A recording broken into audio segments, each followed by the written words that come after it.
Hello friends, good evening. এই যে আজকে বিকেলে আমি আর আমার ছেলে প্র্যাকটিসে যাচ্ছি। আমাদের আজকে 4:30 থেকে প্র্যাকটিস। তা বৃষ্টি হচ্ছিল, ভাবছিলাম যাব না, কারণ ছেলের সামনে পরীক্ষা এসে গেছে। কিন্তু ছেলে বলল, মা যাবো আমি, চলো যাই।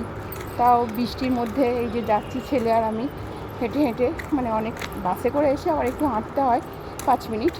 তাই হেঁটে এই যে যাচ্ছি। বাবা, তুমি কিছু বলবে? ভাল লাগছে না ওর কিছু বলতে। বৃষ্টির মধ্যে তোমার খেলতে কেমন লাগে সেটা বলো, জোরে বলো। ভালো লাগে। ওর বৃষ্টির মধ্যে খেলতে অনেক ভালো লাগে। তা তোমাদের কার বৃষ্টির মধ্যে ফুটবল খেলতে, তোমরা তো জানোই ও ফুটবল খেলে।